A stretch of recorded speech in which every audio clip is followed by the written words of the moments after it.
What's up, guys? Welcome back to another Stormgate video.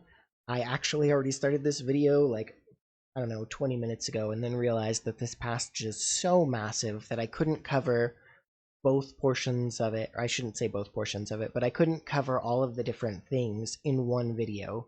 So today, I wanted to focus on the balance notes, and then I will get to all the other stuff that happened.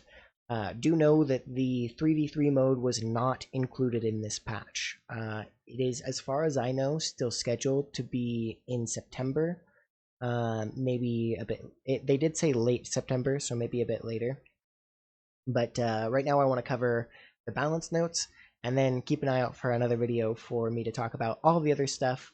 There's been some fantastic changes, a lot of them things that people have really been waiting for, and so yeah, catch that video. But for now, let's dive right into the balance changes.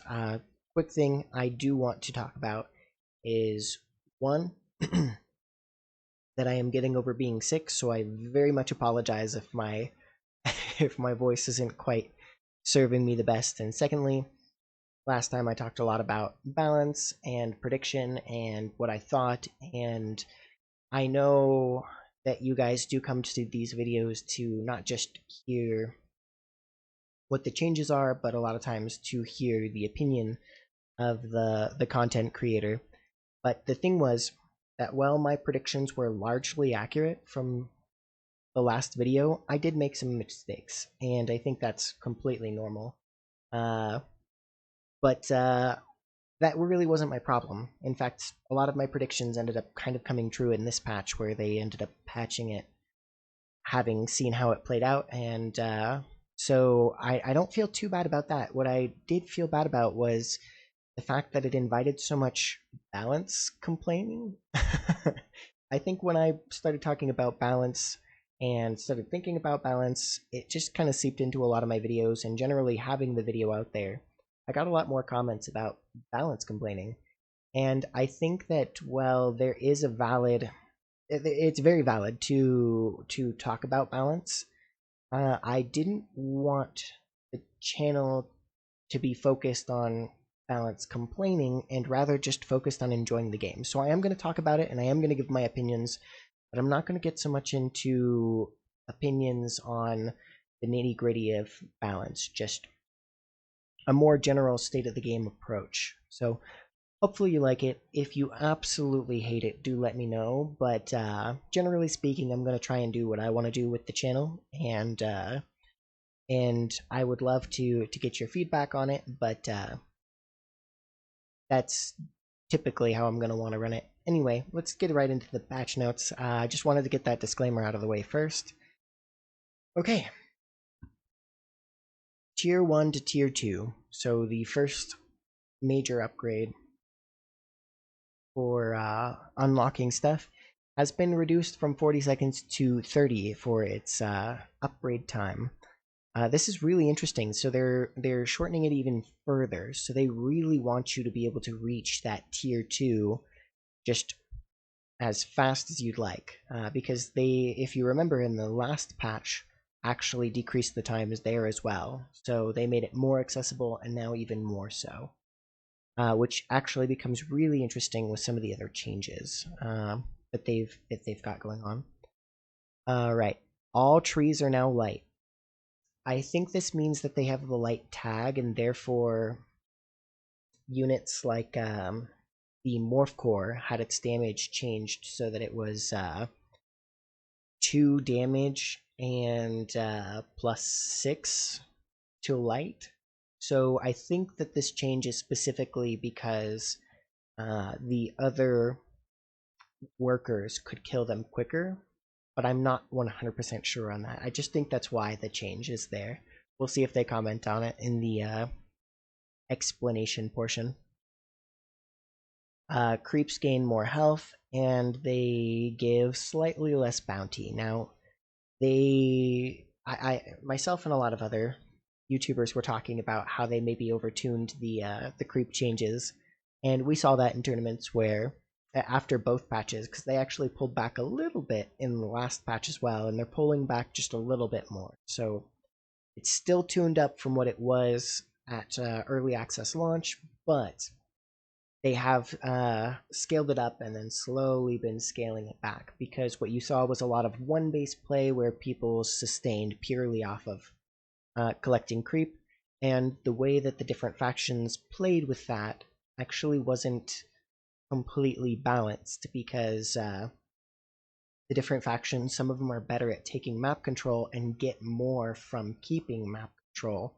Like, for example, the infest mechanic of the Infernals meant that when they're taking these creep camps, then they're actually getting a bigger army from it as well. And so just things like that meant that and just the sheer capacity to take map control meant that it was kind of hard to balance. So I'm not surprised that they pull it back. I personally am a fan of the change, because I do think that a big part of RTS is building up a base, and I know that while some people are a big fan of hyper aggressive games where you stay on one base for a long time and it's constant battles, a big part of the game is to tech up and get to later tech. And so sometimes it's referred to as turtle play. I think that maybe that's used a little too broadly, because defending your base and getting up to higher tiers of tech is not like a camping turtle strategy necessarily. It depends. I think there's some nuance there, but I think this pushed a little too far with encouraging map control, to where we didn't see people building up, we didn't see tech advancing. It was just all tier 1 units, the faster the better. Lots of scouts. I actually think that this was almost a bigger contributor to the scout spam than the actual scout stats themselves. But I don't know that for sure. That's just my hunch, is that the scouts weren't necessarily OP, but that it was so efficient to take map control and be able to claim camps that they worked well enough. And then we did see them used to great effect. So I could very well be wrong about that. Maybe they were crazy, and we will see them adjusted in this patch. So yes, the creeps now scale to give more bounty, more veterancy, and more animus when they level up, to more accurately reflect their additional bonuses. This is great. So I think I actually mentioned this in the previous video. The creeps were pretty hard to take on at all levels, and then they scaled them back a lot and made them a lot more valuable. But my problem wasn't with the initial difficulty in taking them or the initial bounty, but they weren't worth it to continue getting them afterwards, because they were so difficult to kill and the bounty wasn't worth it. And so what you were actually getting them for was the tower. And it almost to the point where it made me wonder if they shouldn't be getting rid of the creeps altogether and just having towers that you're fighting over. Because fighting over tower, I think, is dynamic in and of itself. However, with this adjustment, I think that it hopefully will make it worth it to continue past the first go around and not just collect it initially. This will work well as they reduced the bounty in the first place, so they're worth a little bit less, but they'll scale better, which I think is very cool. It encourages you to keep map control later into the game after you've built up a bit and teched up. I do think we'll continue to see, however, collecting creep camps being a part of build orders. Okay, the habitat is no longer light, it is now heavy. This is no doubt because things like the scouts were ripping apart the habitats, particularly after they got the beryllium claws, and you saw them just picking off solar habitats in combat. I don't know if this applies to power cores. I don't know what the tag was before, or I should say that this change wouldn't affect power cores, but I don't know if power cores were heavy to begin with. I'm not surprised that the meat farm wasn't changed. I think those might have been light, but they have built-in defense, whereas the habitats don't. Well, the point I'm trying to make is, does this apply to power cores? And if so, why was it not included? But I guess this is the Vanguard section, so it wouldn't have been included anyway. Irrelevant. Sentry post build time. Now, sentry posts take a long time to build. Even when you stack a bunch of bobs on them, it feels like it takes forever. So I'm a big fan of this. I think that having a fast response should be rewarded, and being able to drop a sentry post right when you realize that you're getting hit pretty hard. Um, I think it's cool because it encourages good scouting, right? You could just preemptively build the sentry post, but the thing is that that's a waste of resources if you're not being attacked. So technically, the more efficient thing to do would be to put out scouts, and if you see them coming to attack you from across the map, then you begin preparing your defenses. However, the sentry post took so long to build that even if your scouting was good, it wasn't always up in time. And you even saw this in a lot of pro games. And I think it's cool that they're rewarding that now, especially because the other factions do have snap responses. For example, the Infernals can spam out a bunch of units potentially.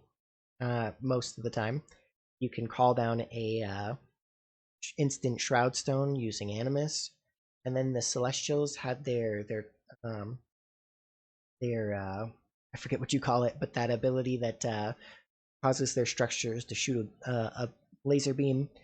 And the Vanguard don't really have the same capacity. The shield is nice, but it's not a oh shoot my base is being attacked kind of defense thing. So I think this is a good change. I like that. The machine lab got cheaper. I believe it also got cheaper last patch. So interesting that they're making it even more accessible. They really want you to be able to tech up, it seems. The scout nerf, I don't think anyone is going to be super surprised by this, unless if you haven't been keeping up with anything online. Scouts have been spammed, and there were a lot of people who hated it. I didn't have too much of a problem with it, personally, on either end. I didn't spam scouts when I played, but I didn't mind getting scout spammed. I didn't feel like they were that powerful, but I think largely in the upper leagues that it was being spammed to a large degree. So what they did is they made them slightly slower to build. So if you want to keep up the same level of production that you did before, you're going to have to include a few more barracks, which will just slow you down generally. Their initial damage used to be just 8. Now it's 5 plus 3 to light. So what this means is that initially they will be less effective against things like brutes or the Celestials Ardents, which both have the heavy tag. But once they get Beryllium Claws, the bonus damage versus light will be plus 8, which is actually cut in half. So even against light, their damage will be significantly reduced. It used to go up to 24, and now it'll max out at 16. So big change there. Selection priority changed from 101 to 119. So this is selection priority, not target priority, which makes me think that what they're referring to is when you scan the units, you can tab through the various units that are all grouped together in your selection, and I think it was just dropped down. So the higher the priority selection, and I could be wrong, this could be referring to something like target priority, which is how the units choose what to attack. Like, for example, workers that are just minding their business mining are a lower priority than most military units for how your units select targets when they're told to attack. But no, I think this is where it sits on the command card.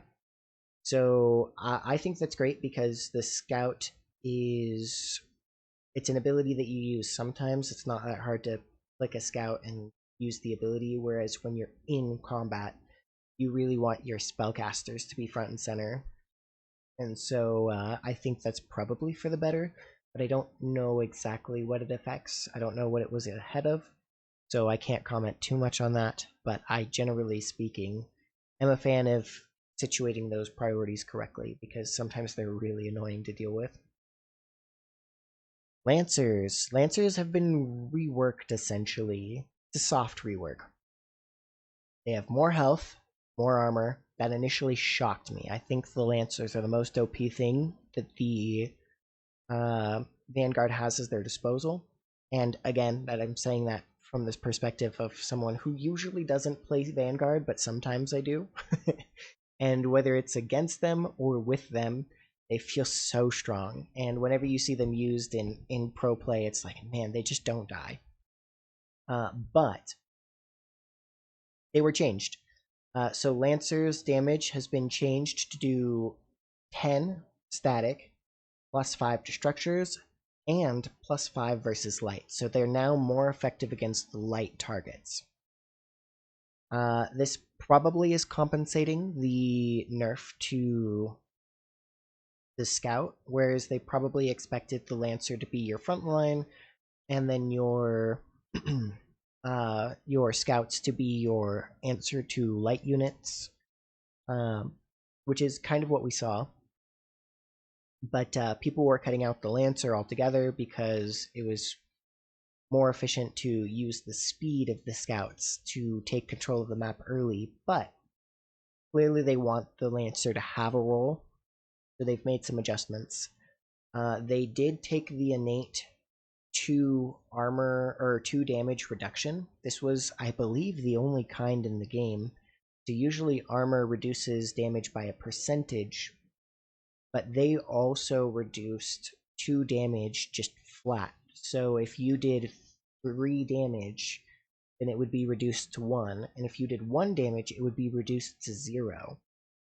So what you saw is that the Lancers were almost immune to the Infest feature, where Infest does damage over time, but it's small portions at a time, and so it would be greatly reduced against the Lancer. And then the Lancer could be upgraded to mitigate 4 damage, but now they've changed it where innately it doesn't do any damage mitigation other than its armor, which was increased. And then it has an upgrade that allows it to go up to 2, so it's 2 less than it was post upgrade and pre-upgrade. So from 0 to 2 rather than from 2 to 4. Hopefully that made sense. So this is a mixed bag. It is, I think, still a nerf, because that flat damage reduction was really potent and largely the reason why they were so tanky and just completely immune to, like, say, the Gaunt. And I think that's where a lot of what made them overpowered came from, is just their ability to ignore Infest. And they were hit pretty hard by Exos and the Ardent, but they come out so much earlier that it didn't matter, and even afterwards they were still a decent tank against them as well. But I think this makes them a little more balanced, because the Gaunts and the Exos didn't really care about their flat damage reduction. So we'll see, though. I'm so excited to see this with testing. Yeah, that should be exciting. So that's why they changed it, though. This is kind of a mixed bag. It's probably overall a nerf, but I think that they're trying to find a better place for the Lancer in the meta. So I'll be interested to see if the scouts are used in pro play. Going back to that slightly, I'll be interested to see that. I don't know if it'll still be as useful as it was before. Exos nerfed. Not too much to say about this. It's just 1 damage reduction flat, and then 1 less damage versus heavy. I'm not sure what breakpoints this affects. If you're not familiar, in these games they use numbers for HP and damage, and well, it all happens in real time. It's not really broken down into numbers typically, but the point is that when you reduce something to 0, the extra damage you dealt to them doesn't matter. So the breakpoints are how many shots did it take, because that is the real kicker, right? Doing more damage doesn't matter if you were already killing it in one shot. So the question is, does this actually reduce their ability to kill things? And if we have all of the... You can technically make a spreadsheet and check this kind of thing. I know that was a big pet peeve of mine when it came to balance complaining in StarCraft 2. At one point, the I won't get I won't get into that, but just know that I'm not sure how much this affects the EXO, but it's probably fine. They'll probably still feel good to play. I don't think they're nerfed into the ground by any means, but yeah, I think that this in combination with these two changes means that the pure biological unit spam of the Vanguard is probably going to feel just a smidge weaker. Okay, I apologize. I took a lot of time on some of those. Let's pick up the pace and get to some of the other changes. So, medtechs now have their aftershocks upgrade tied to the central command instead of the high command. So again, tech coming online sooner, because remember the central command, you get to research it faster now too. It's 30 seconds instead of 40, which I know 10 seconds, but it makes a big deal in high level play. So the Vulcan thruster upgrade has now just become standard for the Vulcan. I'm not surprised. The mech units weren't being used very much, and I know Winter's got to feel the vindication on that, because Winter StarCraft it for a while was saying that the biological units were OP from the Vanguard, and that's all you needed. Well, they're making the changes. So, Hornets nerfed. I am so excited to see this. I think that having the Hornets overtuned was brutal, and they were overtuned. They were so effective, not just against air, but against ground, and I am glad to see this brought more in line with what it should be, which is a more mobile harass unit, anti-air unit, especially because it would obliterate the scythes from the Celestials. The Celestials didn't have a whole lot of answers to it. You did have answers like the Ardent, but it was so slow that it wasn't able to keep up. Now they nerfed this, but they also nerfed what Celestials were using for a counter for this. So you should see some of this balance out, where they're trying to make more fair playstyles, and so this isn't necessarily like the kind of change that is going to destroy the balance of them, because they also nerfed the counter. So yeah, so I'm excited to see this one nerfed. One of the few like more direct comments I have on this patch is that just that one probably needed it. It was overtuned, and I think it was on the verge of being utilized a lot more. You started to see it in pro play. The meta started to catch up with how strong they actually were, and so I'm glad they caught that early. The Graven is made a lot cheaper Ethereum-wise. This is probably straight up because the nobody was playing them. But I don't think that's because the Graven is bad necessarily. I don't know if it is or not. I didn't really see them at all. It might just be because there was other options, like for example, just make Lancers and Exos and Scouts and win that way. You didn't really need anything else. And so they're trying to incentivize you to try them. We'll see if this sticks. I actually, like I said, don't know if the Graven is strong or not. I haven't seen it played a whole lot. I haven't even played a lot myself. The Helicarrier had its range decreased. I am not surprised. The bombing range was massive. I haven't had anybody play them against me, but when I played them, I felt super overpowered. Like, I was behind in the game I was playing them, and it didn't even matter because they were just bombing the army. So and it didn't feel like the Infernals had a lot of good answers to them. So I think when we start to see them more, we might see it nerfed again, but we will see. I'm excited to find out where they lie. I'm also very excited. I play Infernals the least, so I am so excited to see how that plays out, how Infernals decide to take on the Helicarrier and what strategies they have. Sometimes it's simpler than we think, and just throwing a lot of gaunts at the problem is is how you get through it. But like I said, I play Infernals the least, so super excited to see what Infernals have to do to answer that. But for now, a nerf to the Helicarrier. Infernals, Nightfall Infestation. Now, the first thing I'll say is that I didn't talk about it. I'll talk more about it in my other video, but they actually have models for the area of effect before you cast it. So already I can tell you that that'll be a nice quality of life buff for the Nightfall Infestation, because you'll be able to see where you're actually dropping it and the actual outline of it, and you don't just have to have a sense of it. But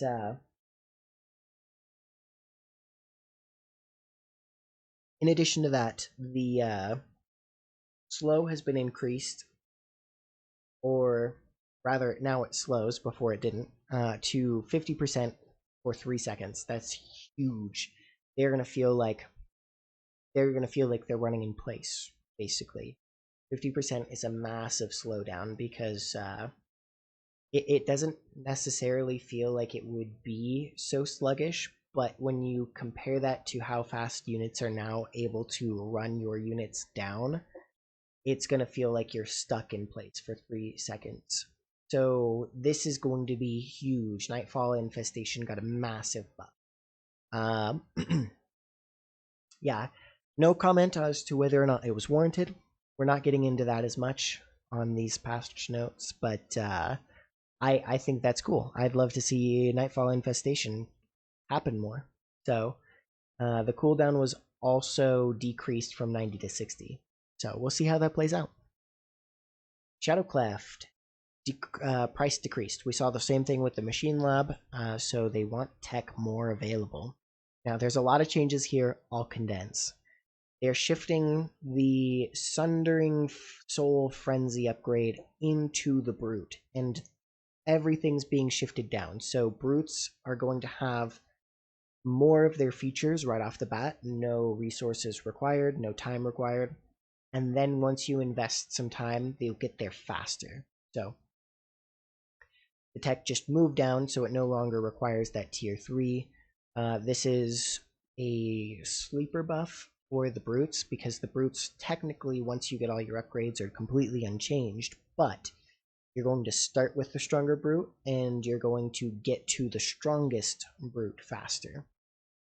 So, super glad to see this. I said last time that I'd love to see more Brutes, and they have answered.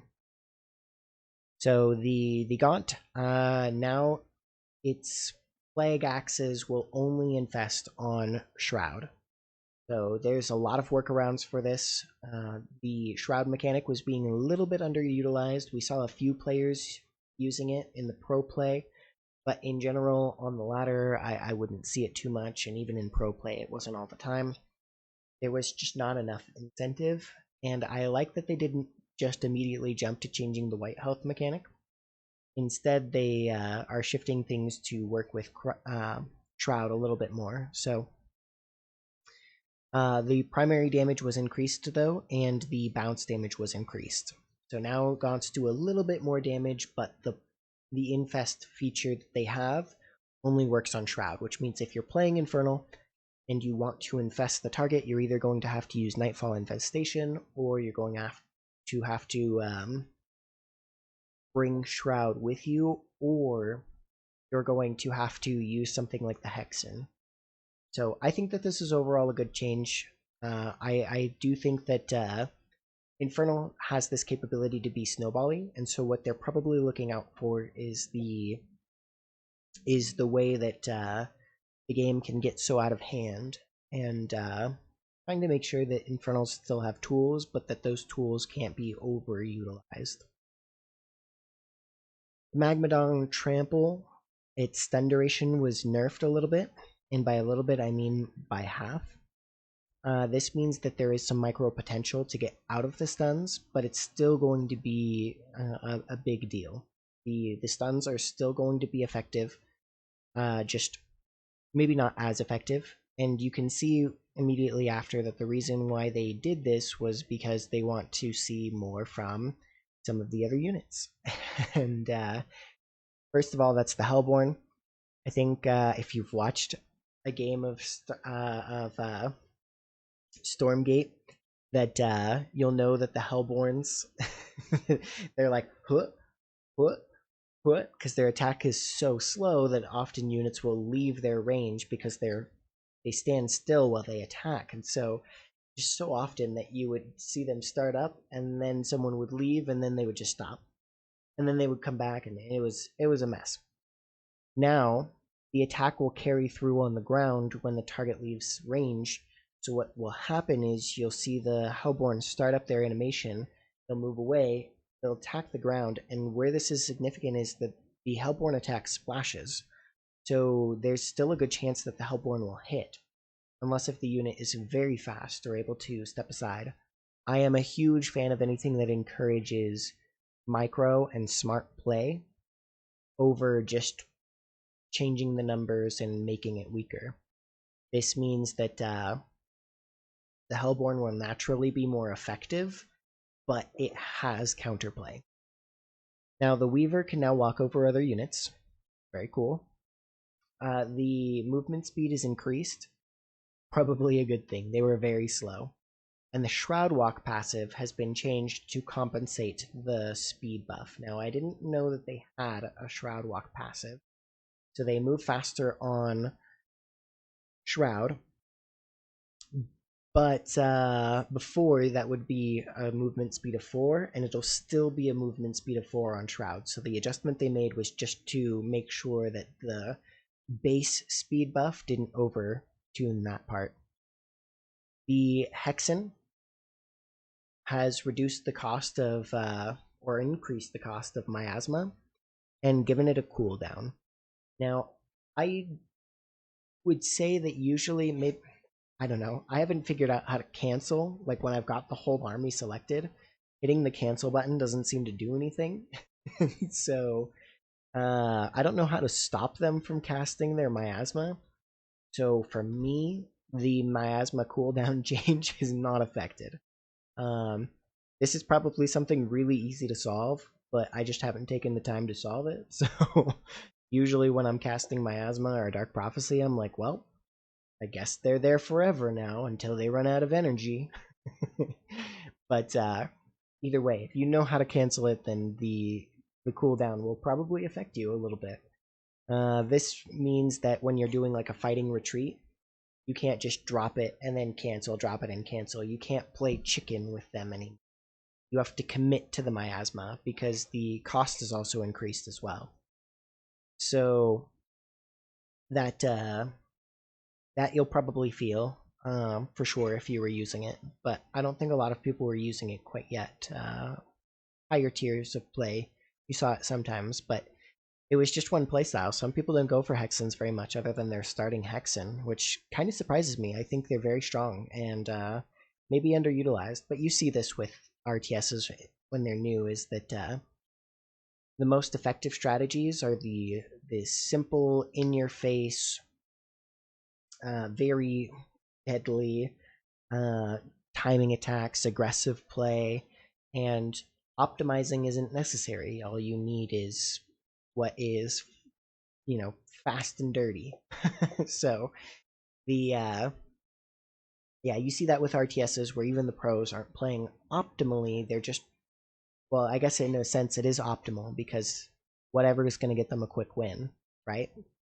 They don't have time to master the game. They've got a tournament. Oh, sorry. They don't have time to master the game. They've got a tournament in like a week and a half. So they're just going to do whatever is most effective with the least amount of work put into it. Not saying that they don't put work into it, not in the slightest. They work so hard and they are so amazing at what they do. But I'm just saying that pro play isn't necessarily telling you what is the most optimal yet. It's just what was going to get them the fastest win. And they are trying to optimize the game, but sometimes it's more worth it to put work into a very effective timing attack than it is to learn the intricacies of the late game, especially because that requires time and games played on it, so that will naturally arise as the game gets older. But anyway, the Harbinger Seismic Slam ability, it has an upgrade, which now will increase the shroud coverage by a massive 100%. Now, that shroud covering was already massive. You will be able to blanket the map in this if this is correct. 100%? That's so crazy. So this is going to produce so much shroud, and this goes in line with certain changes, like, for example, the Gaunt. I think it's clear with these together. The speed change, well, not so much the speed change, but this in addition to the plague axes requiring shroud, just kind of tells me that they wanted that to be a mechanic that was useful, and it's underutilized. Not necessarily that it was weak, but that it was underutilized, that it wasn't worth the players' attention and skill and just the whole thought process to include it when there was something that was effective that didn't require it, so they make it more effective so it gets some use. And I think it's cool. I'm a big fan of interesting playstyles, and I think this is encouraging a change. So, Spriggans changed.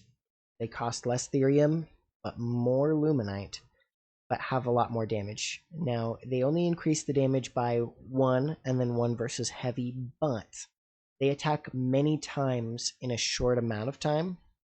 I think it's a 3-round or 5-round burst, something like that. So when they increase something by 1 here, multiply that by a lot, because they attack multiple times in a single volley. So this is potentially a massive buff to Spriggans. I haven't seen it in play, so I don't know if it's massive, but this is a 33% increase. No, this is a 50% increase. And and yeah, that should be huge considering they hit a bunch of times. Keep in mind as well that the Spriggan attacks apply a debuff. So they weren't being used because the damage was bad, but I don't think a lot of people know that it's a massive debuff. You increase the enemy attack speed, so you're dealing damage, yes, but that's not the big deal. The big deal is that if you sprinkle in a couple of Spriggans into your army, that it will make the enemy armory weaker. So if you didn't know that and you just played Spriggans and then you're just like, wow, they're not doing very much damage, they probably don't seem worth it, but they're a support unit more than maybe just a harass unit. Okay, onward to Celestials, Sovereign Watch. There was apparently a bug and it got fixed. Cool. I love the fact that they changed the priority, because before it would target creep camps. It's cool that it can deal damage to creep camps, but sometimes when you were defending, it would randomly be like, and start shooting the creeps, and then the creeps are also attacking you, and you're not defending against the attack that was up against you. So it was kind of frustrating. But yeah, that's been fixed.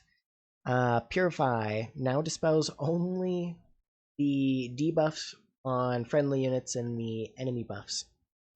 So the Purify ability does give you energy, and that's what it's usually used for, is to drop on your Ardents and give yourself some energy for combat. However, it has another ability, and people are so unaware of this that I actually saw some casted games in which the casters were calling this out wrong. They thought that it was a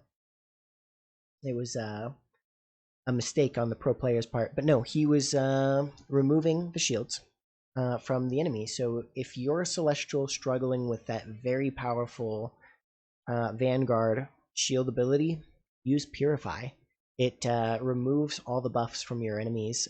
Same thing if they've got like a healing, like for example the Medtech has that healing buff that is able to target their their allies and give them armor. It's like that green glowing aura around the. Usually, you see them on the Vulcan. Or they can drop that on your units. It's that purple nano swarm aura. That purple nano swarm aura that's damaging your units. The Purify ability can get rid of both. So it's a very powerful tool. Highly recommend using it because those are some potent abilities. Same thing if your units are infested by the Infernals, you can remove that. So I would imagine this applies to the Frenzy ability of the Fiends when the Brute splits for a little bit. They get, I think, increased movement speed and attack speed. Maybe it's just attack speed though. I'm not sure off the top of my head.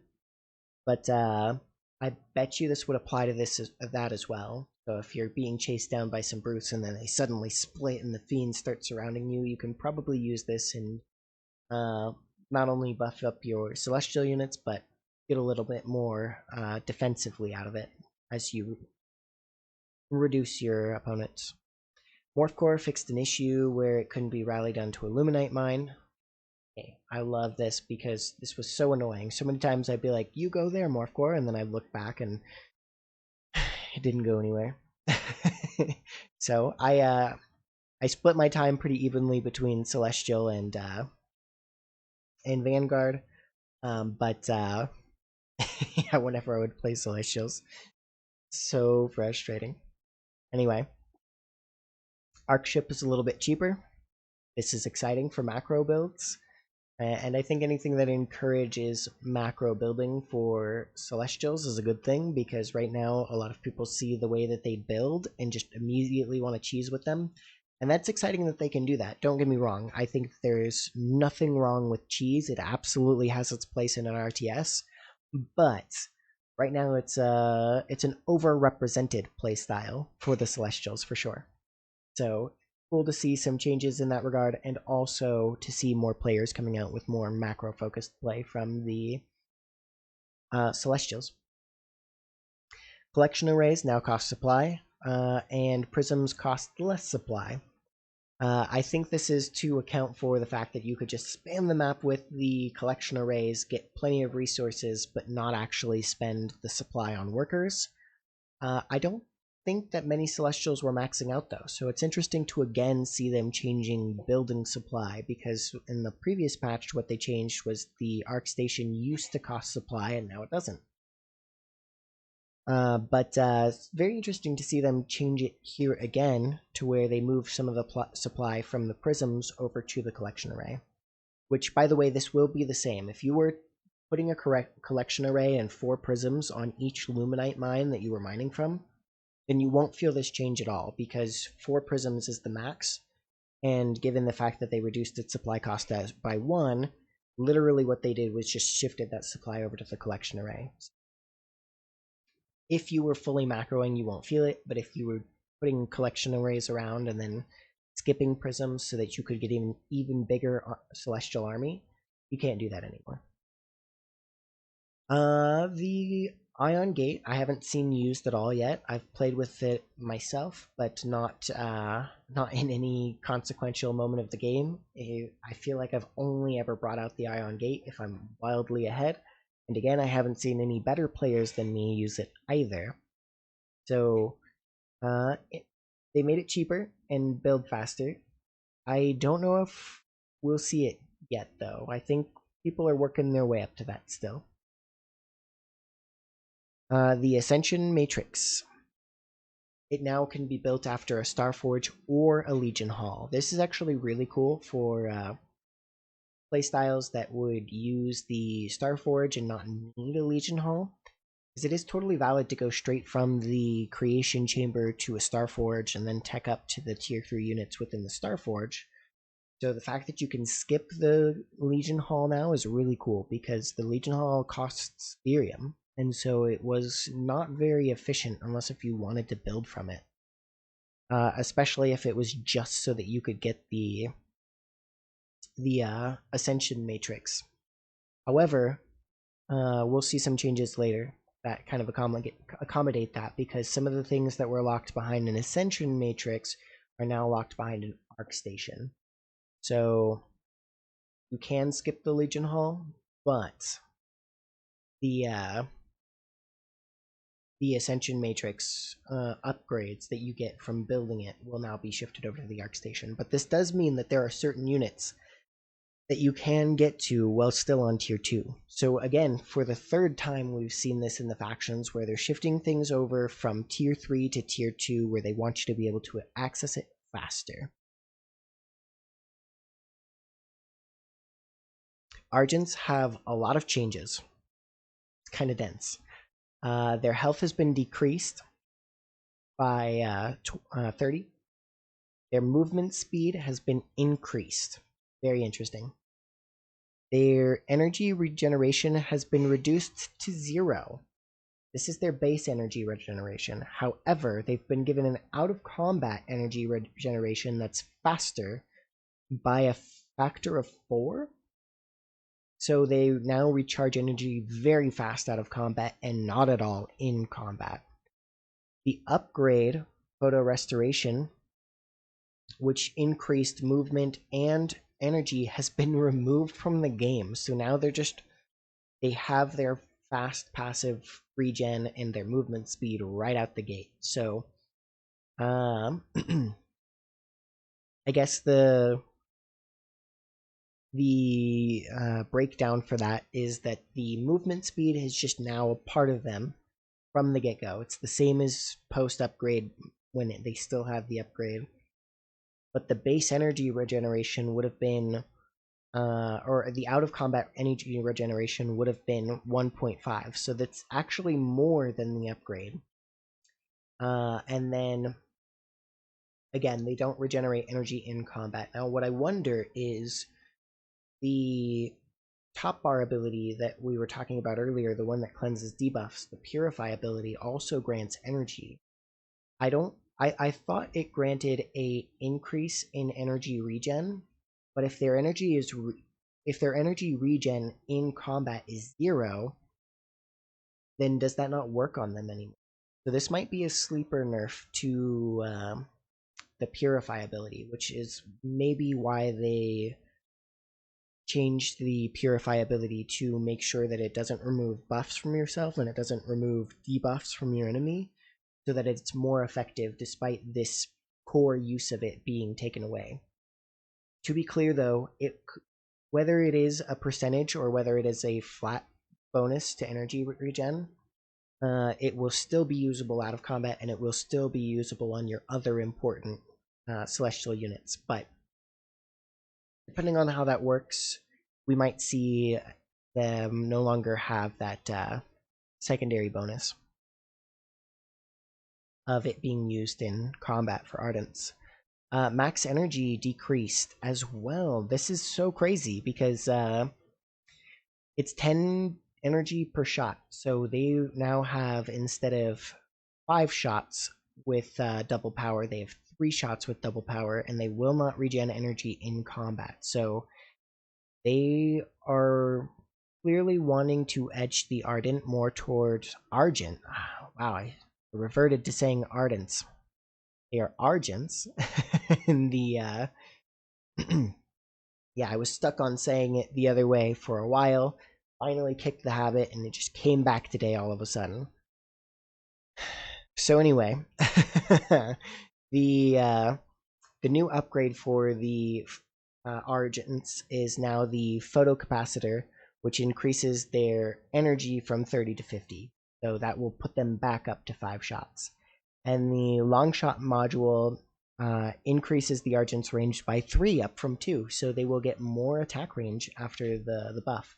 So they've been, I think, nerfed early game overall. I mean, it's so many changes that it's hard to say. Less health, more movement speed, technically more energy regen if you're going in and out, fight and then retreat, fight and then retreat. So this might be just a straight up buff to them, except maybe the energy reduction being shifted over to an upgrade instead. That could be big. But yeah, in the late game, for sure an upgrade. Because this long shot, yeah, it's an extra range is so good. The Kree have been changed again. They're getting more health. So we see less health from the Argents and more health from the Kree. And the Celestials definitely didn't feel like they had a solid front line anymore. The Kree were damage dealers, and they got nerfed. And then it felt like there was less point in having them because your Argents are already a heavy unit, and they had plenty of health. So I think we saw too many just pure Argent armies, and I think they wanted the Kree to feel more like a tank. So we see the Kree coming back with more health, getting damage nerfed again. This is very interesting, especially since the Lancer just got a damage buff versus light. And are Kree light? I don't know that they were. But anyway, it's interesting to see the Lancers get kind of a mixed bag, and the Kree also get kind of a mixed bag. I think the Brute got pure buffs. No nerfs there. But clearly the frontliner units are not where they want them to be across the board. Cabal's nerfed. This is a very good thing. The Cabal was very effective.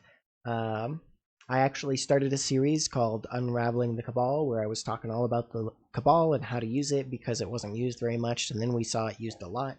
And I will get back to that video, but the Cabal keeps changing and how it's used keeps changing, and I'm working on other stuff. Anyway, I'll get back to that later. For now, the Cabal remains unraveled, except for the fact that it was really strong, and they nerfed it. This was the main counter to the Hornet play, and also the Hedgehog play and the Scout play. Basically, if the Vanguard units were too fast for the Celestial, slow them down. But we saw most of those units nerfed, so also nerfing the Cabal, which was already a really strong counter to those. We'll hopefully see them not worthless, but we'll see. We'll see how it all shakes out, because the Cabal, I think, will still be really strong. The change actually is, though, that the debilitate duration is reduced by 15 seconds, and the actual speed debuff reduced from 50 to 25. I know I said earlier with the Nightfall Infestation that when it's reduced by 50, it feels like you're at a crawl. 25 will still feel like a respectable slow. Vector just fixed recall issues, so not an actual balance change there, but if you were playing them and found mistakes, you were going to love that. The Saber now requires the Arc Station instead of an Ascension Matrix. So with that change, the Ascension Matrix is now more accessible because you can build it after a Starforge rather than being able to build it after an Arc Station. But one of the things that it unlocked was the Saber, and now the Saber will be shifted over to the Arc Station. So you'll still need an Arc Station if you want to get up to Sabers. Their base movement speed was increased. Now they're faster than Weavers. Originally, they were the same speed as Weavers. The Weavers got a 0.5 speed buff. They got a 3 speed buff. However, the movement speed buff from Mass Accelerate has been changed, just like the Weaver. So its top speed is the same, but its typical speed was increased. The Animancer got a cooldown for the Dark Prophecy, just like the Hexen did, but for Miasma. And the Archangel Meteor can now destroy trees.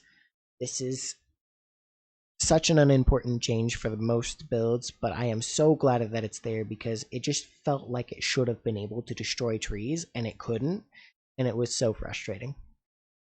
Yeah, not because it was like super important, again, but simply because it felt like it should have been able to, and so I'm so glad to see this. When in the Avatar state, yes, that is how they describe it, they can no longer be pushed by Magmadons. Now, I would think that the Archangel just wouldn't be able to be pushed by Magmadons, period, but now it's tied to their Avatar state, which is a state where they get more HP and their attacks become shockwaves. The shockwave speed has been increased, which is great because it was so slow. I'm not even sure if this is a balance concern per se, but it just looked weird. The way it just kind of like, it looked weak, but you were supposed to be in this powerful state. I'm glad that it fits its appearance now. I have no clue if this will affect balance at all. The avatar, before, so the avatar state would give you extra HP, but when you reverted, it would reduce your HP. So, example, if you were at 500 out of, a little over 1,000, then you would, or 500 after over a little over 1,000, when you reverted to your normal HP, it would cut that 300 extra HP, 400 extra HP actually, which is a massive loss. Now it will properly return to your HP as long as it's below the maximum. And it fixed an issue where they could walk through light forests. Interesting, I didn't know that was a thing. This is huge. I didn't actually realize that this was bugged. I just know that I would use the avatar state and archangels felt squishy. Turns out it's because they were taking an extra 400 damage. So, glad to see that go. Okay. I am only going to lightly touch on the balance commentary because this is already such a long video. But let's go for it a little bit because we know that they have some things to say. And again, the link is in the description, so please feel free to go over this more specifically. There was a few things I wanted to see their commentary on, though. Okay, so they say similarly, we feel like some of our highest tier tech options and their respective upgrades aren't being used, researched very often. While we suspect a large part of that is the inherent strength of these units, we'd also like to grease the wheels a bit more and encourage players to choose teching more often by reducing the cost of the highest tier upgrade buildings. So this is exactly what I said. And that's what he's saying here, is that it isn't necessarily that the upgrades were bad or that they're not even OP. They could be completely overpowered, but it was unnecessary. When money is on the line, or when pride is on the line, if you're on the ladder, maybe MMR on the line, you're just trying to get the victory, right? And you're not trying to necessarily style the victory, and you're especially not practicing specifically. And so you just do whatever is effective, not necessarily what's optimal. And so as a result, he's saying that yeah, we didn't see those units, not necessarily because of they're weak, but just because there was effective strategies you could employ that didn't use those upgrades. So they're just trying to encourage you to use them. They might back off on some of these changes once they start getting used, because people will be familiar with them, and then it can be toned down to actually fit them in play. But I'm sure the devs aren't getting that much feedback on whether it's player feedback or just feedback from watching the games. I'm sure they're not getting a lot of information on those because they're not being play tested, because people don't need to use them to get a victory. And if they're in a situation where they weren't able to get the victory, then they're already it's already too late. So they're not getting good information on those. I'm not surprised to see them grease the wheels, as they say. No question about the changes. I know exactly why they did that, and I don't need to read too much about it. There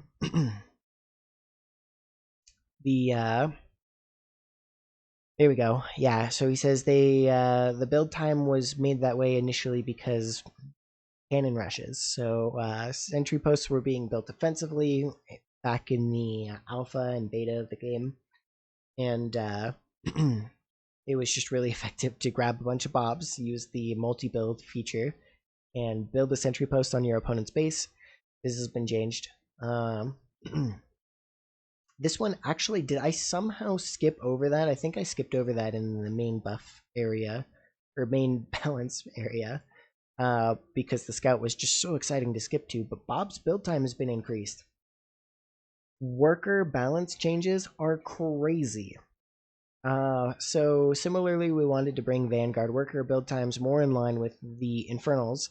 Initially, we wanted to give the Infernals more of an advantage in this department due to their need to sacrifice workers to build structures. However, we currently feel Vanguard is at a disadvantage in this trade-off due to the charge system overall gives Infernals more flexibility over their worker production.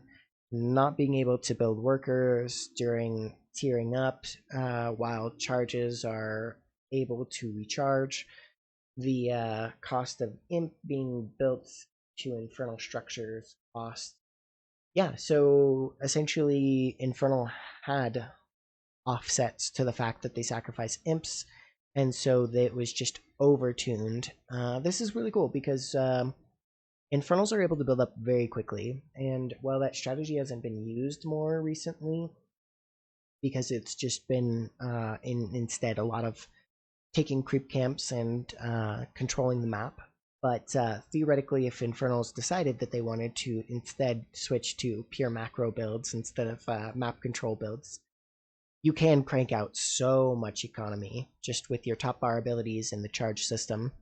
And it's all very intuitive. I know a lot of people recommend Vanguard if you're new to the game, but I highly disagree.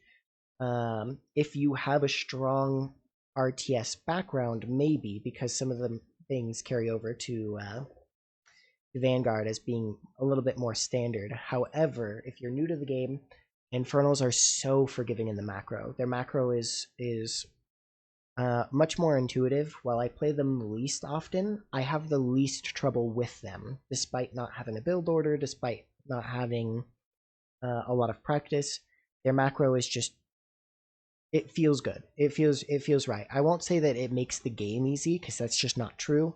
It takes a lot of play. It takes a lot of skill to play any of the three factions, but certainly it is simpler in the macro front. Maybe some of the strategies that you employ are difficult, but yeah, I actually think the same thing for the Celestials. The fact that you don't have to worry about supply and the management of buildings and power is just so much easier. I think Vanguard is the hardest faction to innately play. Not accounting for strategies and which one's strongest and all that. Just macro, just building up a base. I think Vanguard's the hardest. Celestial's the easiest, and but I do think Infernals are the most forgiving if you're not good with macro cycles, which, if you're new to RTS, you probably are, so I think it's the best starting faction. Well, anyway, you're welcome for that side note. But yeah, let's see. The last thing I wanted to hear about was the Lancer. Lancer has been one of the most polarizing units in our game. While they're incredibly powerful as a tank unit against Infernal Gaunts, they're very inefficient against a large number of Vanguard Exos. That's for sure true. It was way more efficient to build Scouts because Scouts deal bonus damage to Exos. So it made sense that in Vanguard versus Vanguard, you would go Scout Exo, which I actually really liked. Same thing with Argents, only if the Argents had energy, though. So if you were able to bleed the Argents of their energy, then they were not that effective against the Lancers. Two core units in their respective factions. We believe this is one of the key reasons why the matchup win rates have been so historically polarizing. In addition, we're looking to give Vanguard players stronger tools against Scouts and a tier 1 answer to Kree. Okay. So yeah. The extra light damage must have been for the Kree. It seems to me that's what he's implying here, and I thought that Kree was light, despite being very tanky. It's still considered a light unit. Light and heavy just being the tag that's on the unit. It's like a trait or a modifier. It doesn't actually refer to the unit's actual state, like status. Technically, you could have a hulking unit that still has the light tag. Usually they're not. That's not how they delineate, but technically, yeah, it could. But anyway, yeah. So In addition, we're looking to give Vanguard players stronger tools versus Scouts Kree. That makes sense. That makes sense. Here's a summary of the relationship we're targeting with these changes. Ooh, I've never seen any game give this kind of detail. Thank you so much to Frost Giant for being so forthcoming with us. This is so cool to see. Versus Scouts. Combined with Scouts changes, Lancers will be much more effective against Scouts versus Gaunts. Much less tanky and more lethal. Large battles involving lots of Lancers and Gaunts will be much less one-sided. Okay. Versus Fiends, less tanky, more lethal.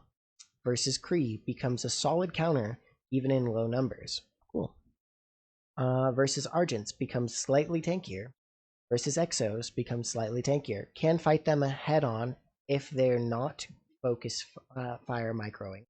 Now that's big. I see when I play Vanguards, I play at a fairly low level because my APM is atrocious and my build orders need work still. And so I haven't been able to sink very much time into the game yet. A lot more analysis, video creation, or just consuming content because I have a lot of things going on in my life other than RTS. Sadly, I know it's the saddest thing I could have said, but yeah, I have noticed that a lot of people just neglect to focus fire with the Exos, and it is such a game changer. You can be way behind, but if you're focus firing those Lancers, then you will just crush them because the Lancers